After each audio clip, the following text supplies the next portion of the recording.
तो हेलो नमस्कार, हम बात कर रहे हैं ब्रह्म क्लास के इतिहास विषय के चैप्टर 6 की बात कर रहे हैं। इसमें हम आपको बताने वाले पिछले साल के जो भी ऑब्जेक्टिव क्वेश्चन होगा और आगामी आने वाले जो भी प्रश्न होंगे वो सभी आगामी परीक्षाओं में आने वाले सभी प्रश्नों का हम यहाँ बताने वाले। यहाँ ध्यान से आप देखोगे तो चैप्टर 6 की बात करेंगे। देखिए ना, एक और बात सुनिए, पहले किताब के नाम चैप्टर में कुछ परिवर्तन कर दिया, चैप्टर का नाम परिवर्तन हो गया, बस उसके अंदर का कंटेंट सेम है। तो नंबर आप देखो तो सूफी भक्ति सूफी परंपरा के चैप्टर का नाम कुछ और होगा, तो कोई बात नहीं, हम लोग 6वां पार्ट की बात कर रहे हैं, ऑब्जेक्टिव पार्ट कुछ हो। अब यहाँ देखिए, प्रीवियस ईयर का जो भी क्वेश्चन होगा ना, तो हम यहाँ हम लिख दिए हैं वन लाइनर रूप में, एक ही लाइन में प्रश्न उत्तर लिख दिए हैं, यहाँ से आप देख सकते हैं। पहला क्वेश्चन देखिए, शेख मोइनुद्दीन चिश्ती का दरगाह कहाँ है? तो आपको पता है अजमेर में। शेख मोइनुद्दीन चिश्ती एक दरगाह है अजमेर में, राजस्थान में पड़ता है। तो एक का हो जाएगा डी, एक कोई भी क्वेश्चन आया हुआ है। शेख मोइनुद्दीन चिश्ती का दरगाह मतलब मकबरा, दरगाह मकबरा एक होता है, कहाँ है? तो अजमेर में है। आपसे अब एक जो भी आपके सामने प्रश्नों की श्रृंखला दी गई है, ये सब के सब प्रीवियस ईयर का क्वेश्चन है। 16 को है, ये सब 16 को है यहाँ तक, उसके बाद से फिर से यहाँ से आपका आगामी परीक्षाओं के लिए होगा। तो पहले 16 को मुझे लगता है आप 16 को एक क्वेश्चन बता देनी चाहिए। निजामुद्दीन औलिया किस सूफी सिलसिले से संबंधित थे? तो आपको पता होनी चाहिए चिश्ती संप्रदाय में कुल 5 गो चिश्ती हुए हैं, जिसमें से निजामुद्दीन औलिया भी थे। इन्होंने ही कहा था कि दिल्ली अभी दूर है, जब लड़ाई हो रहा था। तो निम्न में से किस महिला, कौन सी महिला संत है? देखिए ऑप्शन जो देता है ना, तो उसमें मीरा, अंडाल, कराइकल सब देता है, इसलिए इसका मतलब सब सही हो जाएगा। इनमें से डी अर्थात सभी। तो ये मीरा भी, अंडाल भी, कराइकल, ये तीनों का तीनों महिला संत थे, इसलिए तीनों सही हो जाएगा। मीरा किसकी भक्ति करती थी? तो कृष्ण भगवान की भक्ति में डूबी रहती थी हमेशा। उत्तर भारत में भक्ति आंदोलन का आरंभ कौन से संत किए थे? रामानंद किए थे। कौन किए थे? रामानंद। बंगाल में भक्ति आंदोलन का प्रचार प्रसार किस संत ने किया था?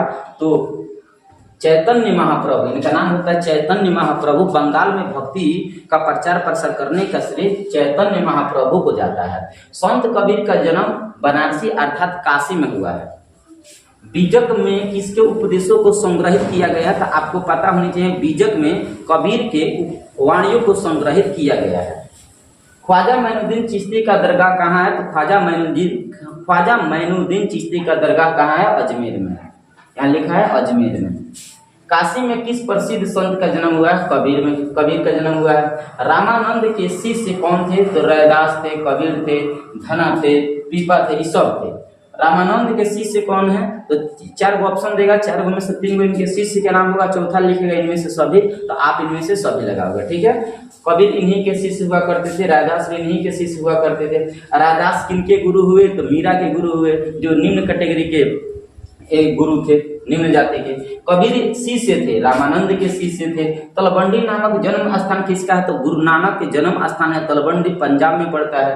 तो तलवंडी का जन्म स्थान कौन किनका है? तो नानक साहब का है। लिंगायत आंदोलन का प्रादुर्भाव कौन किया? कहाँ हुआ था? कर्नाटक में लिंगायत आंदोलन हुआ था, ब्राह्मणों के द्वारा बहुत बड़का चलाया गया था, वो कर्नाटक में दक्षिण भारत में चलाया गया था।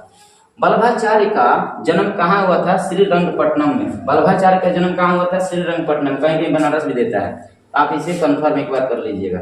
निजामुद्दीन औलिया की दरगाह कहाँ है? निजामुद्दीन औलिया की दरगाह दिल्ली में है। नानक का जन्म स्थान कहाँ है? तलवंडी में।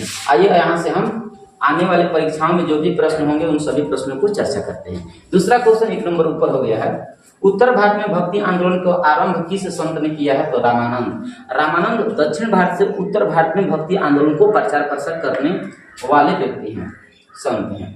गुरु नानक का संबंध किस धर्म से है? तो सिख धर्म, छोटी का मतलब मिट जाता है। सिख धर्म का संबंध गुरु नानक से है, क्योंकि इन्हीं के द्वारा सिख धर्म का स्थापना किया गया है। इस्लाम धर्म का स्थापना हजरत मोहम्मद, पैगंबर हजरत मोहम्मद, और यहूदी तो पश्चिमी देशों का है। निम्नलिखित में से महिला संत थी, देखिए मीरा, अंडाल, कराइकल सब के सब महिला संत थे, इसलिए ये आंसर हो जाएगा डी, इनमें से सभी होगा। क्या होगा? इनमें से सभी। आईने अकबरी किसने लिखा है? तो आईने अकबरी आपको पता है, आईने अकबरी अबुल फजल के द्वारा लिखा गया है, जो अकबर के बहुत बड़ा सलाहकारों में से एक हुआ करता था, अबुल फजल। इसका आंसर हो जाएगा कौन? अबुल फजल, बी हो जाएगा। तमिल क्षेत्र से संबंधित मणिक्व चक्कार की 2 विशेषताएं कौन थी? शैव अनुयायी तथा तमिल में भक्ति गीत के रचनाकार, यही दो विशेषता मिलता है। पहला शैव अनुयायी है, मतलब शिवों को फॉलो करने वाले अनुयायी है। दूसरा तमिल में भक्ति गीत की रचना किया गया है, तो उसका विशेषता हुआ। जगन्नाथ का अर्थ क्या होता है? आपको पता है जगन्नाथ का सबसे बड़ा मंदिर आपको उड़ीसा में देखने को मिलता है, जगन्नाथ का।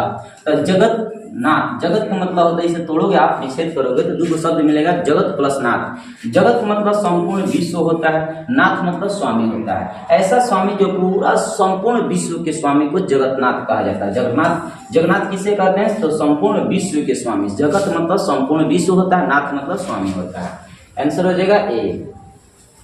मारीची कौन थी? मारीची बौद्ध धर्म की बहुत बड़ी संत थी, देवी थी। मारीची कौन थी? बौद्ध धर्म की देवी थी, बौद्ध धर्म के देवी। 8वीं से 18वीं शताब्दी तक वैदिक देवकुल के जो 3 देवता पूरी तरह से गौड़ हो गए हैं, वो कौन से देवता? तो अग्नि, इंद्र और सोम। मतलब मध्यकाल आते आते तीनों देवता खत्म, विलीन, गौड़ हो चुके हैं। जाति के प्रति अलवार और नैनान संतों का था, क्योंकि उन्होंने विरोध में आवाज उठाई थी। अलवार और नैनान किसके विरुद्ध में? तो जात पात जाति के प्रति जो आवाज उठाए थे ना, अलवार और नैनार, उन्हीं को कह रहे थे कि कौन संत थे जाति के प्रति आवाज उठाने वाले विरोधी संत कौन थे? तो आवाज उठाने वाले विरोधी थे, उनका नाम था अलवार और नैनार। ये जाति के प्रति विरोध किए थे। आंसर ए हो जाएगा। यहाँ लिखा है मलपिरादित्य प्रबंधन का वर्णन किया जाता है, तो तमिल वेदों के रूप में किया जाता है। अंजल का सही परिचय क्या होता है? वह अलवार स्त्री। अंजल क्या है? एक प्रकार की स्त्री है। अलवार के मतलब चाहने वाले थे। अलवार और नैना दो व्यक्ति होते हैं ना दक्षिण भारत में, तो अलवार स्त्री है, मतलब अलवार के समर्थन करने वाली स्त्री है अंजल। आगे है 10वीं शताब्दी तक जितने अलवार संतों की रचनाओं का संकलन किया गया है, उनकी संख्या कितनी है? तो उनकी संख्या टोटल 12। अलवार संतों के द्वारा बहुत सी रचना किया गया है, उनकी संख्या पूछ रहा है, तो संख्या कितना होता है? 12। दक्कन में बोल शक्ति बने। बोल शक्ति दक्कन में जिसकी बोल होती है, शक्तिशाली होते हैं, वो कब शक्तिशाली बने? तो 9वीं से 13वीं शताब्दी आते आते ना दक्कन में जो बोल थे, बोल जनजाति है, उनकी वो शक्तिशाली बोले। शक्तिशाली मतलब दक्षिण भारत में 9वीं शताब्दी से लेकर 13वीं शताब्दी के बीच में बहुत बड़ा शक्तिशाली व्यक्ति बन चुके थे। वासवाना, इसे वासवाना कहो, एक ही नाम होता है। वासवाना नए आंदोलन के चालक थे, ब्राह्मण। वासवाना एक व्यक्ति के नाम है जो ब्राह्मण धर्म से संबंधित है, और इनके द्वारा लिंगायत आंदोलन को शुरू किया जाता है। तो वासवाना नए आंदोलन के चालक कौन थे? मतलब प्रचालक या नेतृत्व करता, तो ब्राह्मण धर्म से थे। 13वीं शताब्दी में एक नवीन तत्व के रूप में जो इस्लाम धर्मावलंबी बड़ी संख्या में आए, वे कौन थे? तुर्की। 13वीं शताब्दी में जो हमारे देश में आते हैं, बहुत बड़का धर्म परिवर्तन के चक्कर में लेकर, धर्म परिवर्तन को लेकर रुख करते हैं हमारे भारत के लोगों को, वो तुर्क थे। तुर्क कहाँ थे? तुर्क। जैसे 1206 में आते हैं ना, जैसे हो गया वो कुतुबुद्दीन ऐबक हो गया, यहाँ से लेकर दिल्ली सल्तनत में जितने इस्लाम राजा हुए, वो सब के सब तुर्कों से संबंधित रखते थे, तो तुर्क होगा इसका आंसर। प्रथम सहस्त्राब्दी में व्यापारी समुद्र के रास्ते पश्चिमी भारत में आए। देखिए, प्रथम सहस्त्राब्दी में आए थे अरब, और द्वितीय सहस्त्राब्दी में आया था यूरोप अर्थात पुर्तगाली। तो प्रथम बोला है, इसलिए इसका आंसर हो जाएगा अरब के लोग आए थे। अरब के बाद तब जाकर पुर्तगाली आए। इस्लाम का जिस शताब्दी से उदय हुआ वह थी 7वीं। इस्लाम का स्थापना कब हुआ? 622 ईस्वी में। तो 622 को कौन से शताब्दी आप कहोगे? 7वीं शताब्दी में उदय हुआ। बीजक में किसका उपदेश है? तो कबीर के उपदेश है।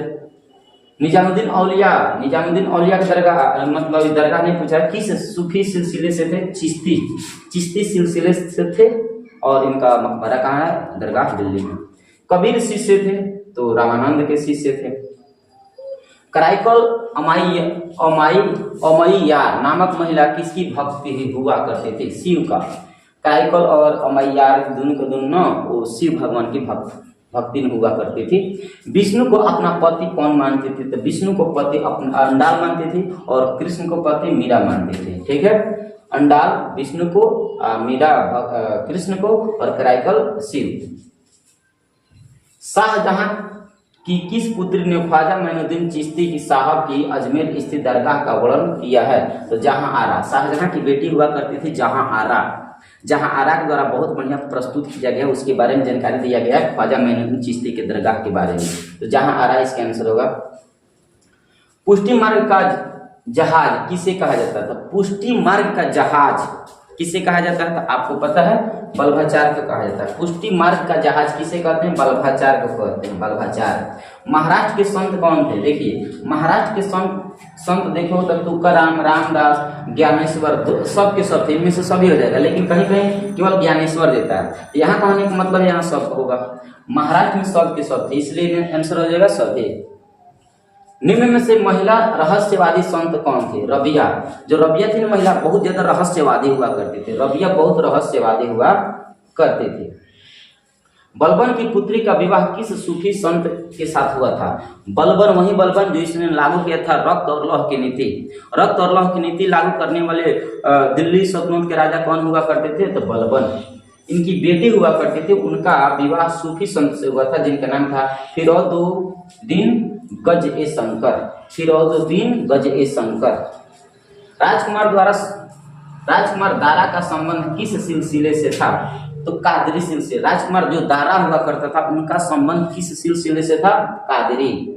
ख्वाजा मोइनुद्दीन चिश्ती साहब के अजमेर स्थित दरगाह पर सर्वप्रथम कौन सा सुल्तान गया था? ख्वाजा मोइनुद्दीन चिश्ती का दरगाह कहाँ है? अजमेर में। अजमेर जाने वाले प्रथम सुल्तान मोहम्मद बिन तुगलक, और उस पर मोहम्मद बिन तुगलक सबसे पहली बार वहां गया था। अगर राजा में से पूछा जाए सबसे पहले राजा कौन गया था अजमेर में मोइनुद्दीन चिश्ती के दरगाह पर? तो मोइनुद्दीन, उनके नाम क्या है? मोहम्मद बिन तुगलक सबसे पहले गए थे। और अधिकतम बार पूछे कि सबसे अधिकतम बार कौन गया था? तो अकबर 14 बार गया था। तो पहली बार पूछा है तो मोहम्मद बिन तुगलक, और सबसे अधिक बार कौन गया है? अकबर। कितना बार? 14 बार। सूफी मत की फिरदौसी शाखा निम्न में से कहाँ सबसे अधिक पनपी? तो बिहार में। सूफी मत सबसे ज्यादा बिहार में पनपा। पाहन पूज्य हरि मिले किसकी काव्य पंक्ति? पाहन पूज्य हरि मिले तो मैं पूजू पहाड़, ये जो पंक्ति है ना कबीर की पंक्ति है, कबीर भी ऑप्शन हो जाएगा। शंकराचार्य का मत क्या है? अद्वैतवाद। बल्भाचार्य का जन्म कहाँ हुआ है? तो बल्भाचार्य का जन्म बनारस में हुआ, बनारस में। कहीं कहीं श्रीरंगपट्टनम में देता है, ठीक ना? देखो आप क्या करो, गूगल पर जाओ, वहां सर्च करो बल्भाचार्य का जन्म कहाँ हुआ है। तो बल्भाचार्य का जन्म 3 जगह देता है, बनारस, श्रीरंगपट्टनम और कहीं कहीं चंपारण भी देता है।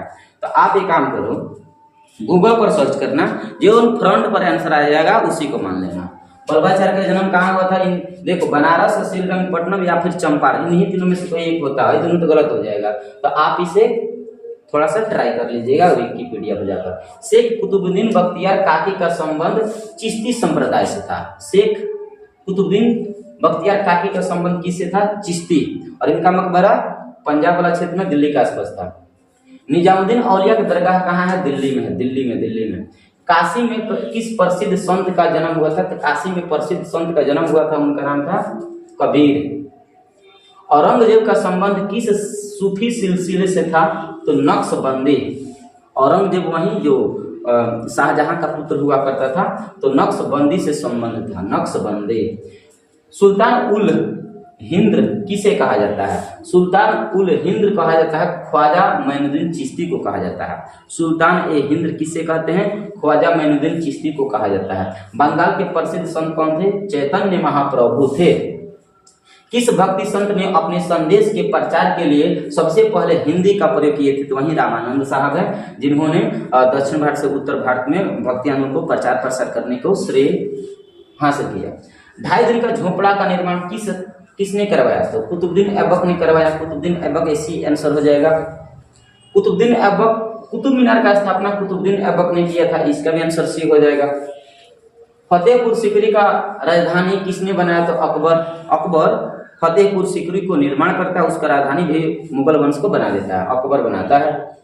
अकबर ने दीन इलाही का स्थापना कब किया? तो देखिए 1582 होता है, लेकिन 1582 इसमें नहीं है, तो 1581 पर आप जा सकते हो। और 1581 भी नहीं है, मतलब 82 नहीं है, आई में से कोई नहीं लिखा तो कोई नहीं पर टिक लगा हुआ है। बिहार बोर्ड में यही 4 ऑप्शन दिया था, 1581 इसका आंसर माना था, 1581 आप ही मानोगे। लेकिन हालांकि उसका स्थापना ओरिजिनल रूप से 1582 में हुआ था। 1582 में न होने के कारण मजबूरी में हम 1581 लगाएंगे।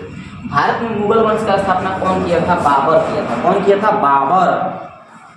तलवंडी का जन्म स्थान किसका है? तो गुरु नानक है, नानक का जन्म तलवंडी हुआ है। तलवंडी किसका जन्म स्थान है? वही बात है, नानक साहब का है। संत कबीर का जन्म कहाँ हुआ? तो बनारस, अर्थात काशी बनारस एक ही होता है, तो बी ऑप्शन लगाओगे। ये हुआ आपका 49वां प्रश्न। ठीक है, इसके बाद अगले पाठ।